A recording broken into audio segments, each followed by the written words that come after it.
I'm not here to defend the January 6th people, any of them. I was on the air 2 days before saying, do not go to the Capitol. Don't. Bad things will happen. And it was only common sense. So the people that broke windows and were, causing mayhem and wishing people harm, those people should be in jail. Full force of the law should be used fairly, just like the full force of the law should have been imposed with people who were involved in the BLM riots. There were some that actually had something to say and wanted to be seen, and they were peaceful. Others burned the cities to the ground. The ones that were peaceful should have been let go and held as peaceful citizens, protesting as it's legal. The others should have gone to jail. There should not be a double standard here. This is the kind of insanity that, I don't even know this clown who you had on, but for the cry to be, we're only going to believe what we show you, and not. He even referenced the coward senator running. Well, if I take 10 seconds of showing him in the hallway running, and I leave out the 30 seconds before and the 30 seconds after, you can make the case that he was by himself running like a little girl. But if you open that up to show the whole thing on both sides, you see the senators were being told, get out, go. He wasn't alone.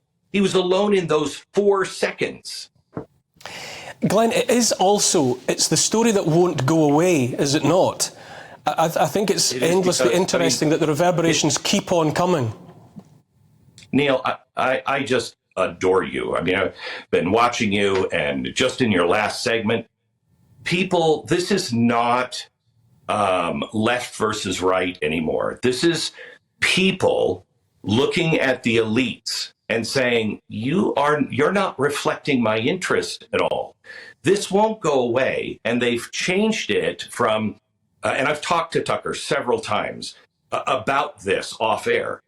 It was never about, is this peaceful or is this not peaceful? That's not the point. There were peaceful people there.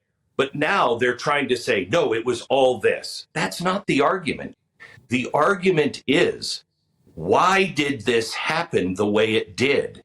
There are several people that are believed to be FBI plants, like Ray Epps is one of them, who is on the most wanted list, who is seen in videotape after videotape, organizing, encouraging, inciting. And he was taken off the wanted list and then excused. It seems, apart from anything else, Glenn, it seems to me that we seem to skip over the fact that it's 40,000 hours of footage. And it's, yes. It's relatively brief segments that have been shown by either side. True objectivity would depend, would it not, almost on seeing what's on the rest of the 40,000 hours of footage before you could say categorically whether it was a depiction of violence or peace or not. Sure, and he is saying, you're just, how was the rest of the play, Mrs. Lincoln? It was fine. Well, if we had videotape of the hallway, of the presidential box, of the stage door, of the bar next door, of the alleyway, we'd be able to see that Booth was not alone. We'd be able to see how that all happened. We'd be able to see, did somebody leave that door open, or was that propped open for them? How did this whole thing happen? What he's asking you to say is just look at the presidential box. See what happened? No, there's more to the story. And this is so, I don't recognize my country anymore, Neil. And it kills me to say that. I love my country. I don't think that we're exceptional because we're better than everybody else. We're exceptional because we've had an idea, and a lot of those ideas came from Scotland. We have an idea of being free and judging people not by their titles or their position or their money. That's all going away.